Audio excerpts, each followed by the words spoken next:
Law of thermodynamic, H.C. Verma, volume 2, question number 22. An adiabatic vessel of total volume V is divided into two equal parts by a conducting separator. ध्यान देंगे, एक conducting separator है और इससे हमने इसको दो पार्ट में डिवाइड किया. टोटल वॉल्यूम V है, इसका मतलब इसका वॉल्यूम और इसका वॉल्यूम V/2 और V/2 होगा.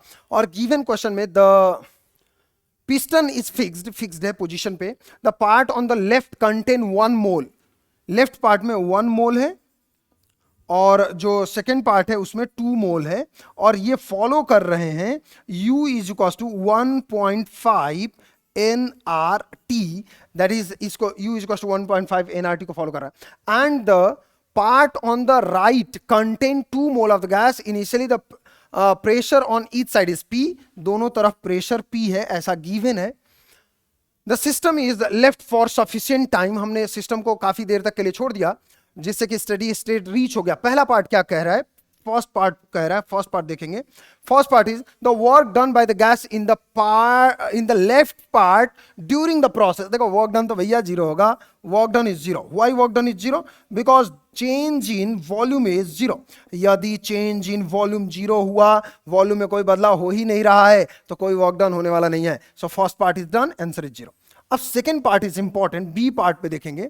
बी पार्ट पूछ रहा है the temperature on the two side in the beginning. शुरू में ही दोनों में टेम्परेचर कितना होगा? तो पहले वाले के लिए आपने लिखा P1 V1 is equal to N1 R T1. We are interested calculate T1. तो यहां से T1 का वैल्यू कितना आ जाएगा? T1 यहां वैल्यू रखेंगे.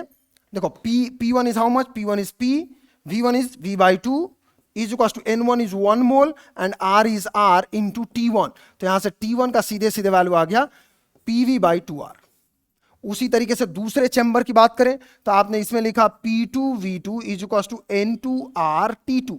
और यहां से T2 का जो वैल्यू आ जाएगा, यहां पे वैल्यू रख लेते हैं अच्छे से. पहले P2 is P, V2 is V/2 is equals to N2 is 2 मोल. दूसरे वाले में 2 मोल है into R T2.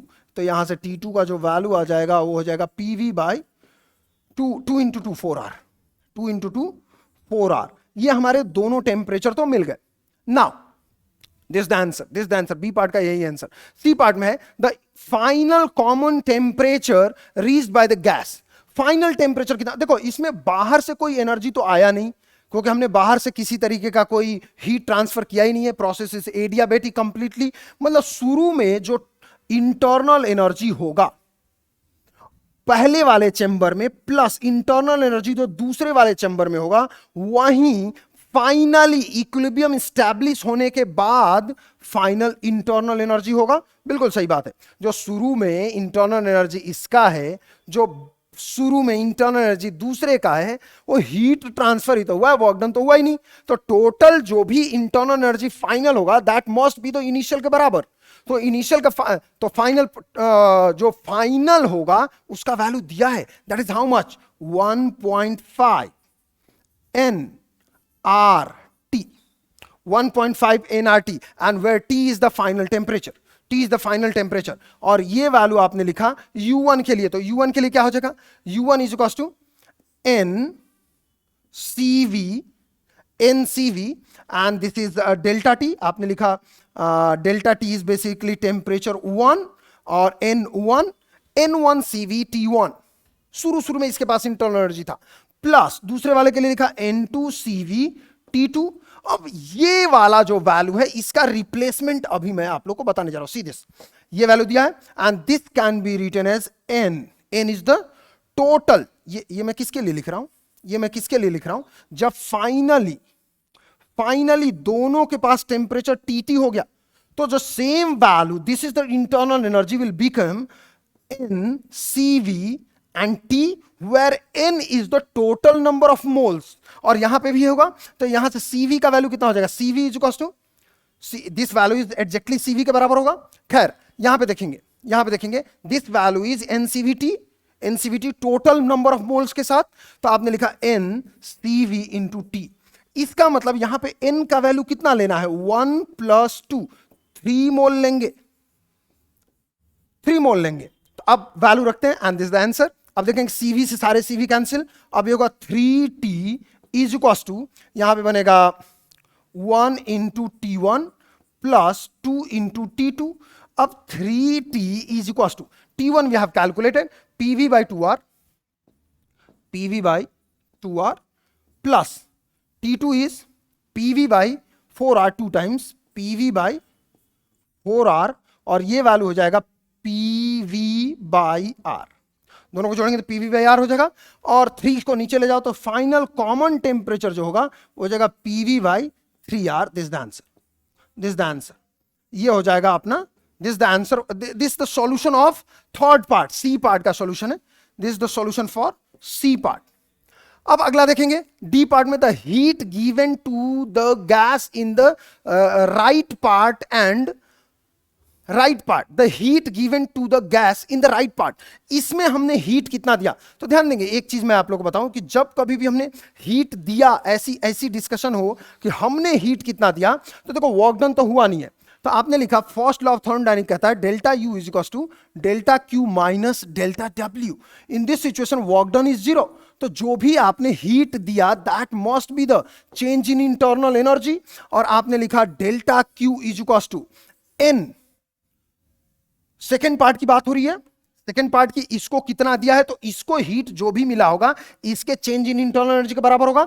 तो इसका चेंज इन इंटरनल एनर्जी क्या है, इसका चेंज इन इंटरनल एनर्जी है internal energy final second chamber का माइनस इंटरनल एनर्जी इनिशियल.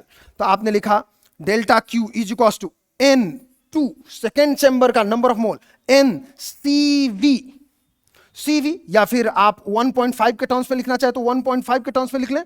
1.5 के टर्म्स में लिखना चाहे तो 1.5 के टर्म्स में क्या है 1.5 nRT. आप डायरेक्टली ये कर लें तो बल्कि बेहतर रहेगा.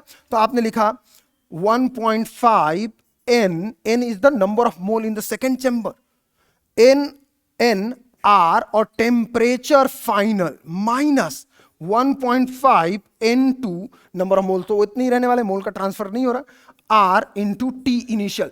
बहुत अच्छे से देखेंगे तो ये हो जाएगा 1.5 N2R T final minus T initial. अच्छे से सॉल्व करेंगे तो ये हो जाएगा, इतना अमाउंट ऑफ हीट आपको देना होगा. 1.5 is 3/2, N2 is number of mole in the second chamber is 2 into R into temperature final minus temperature initial. देखो फाइनल टेम्परेचर क्या था, PV by 3R.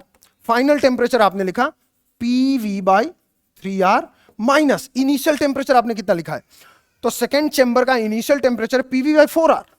तो आपने यहां पे लिखा माइनस PV by 4R, और यहां से आपने सॉल्व किया तो the amount of heat given will be, इसको सॉल्व करेंगे एलसीएम लेने के बाद तो 12, और ये 2 से 2 cancel, 4 minus PV by 4, PV by 4 आ जाएगा. Yes, this is PV by 4, this the answer.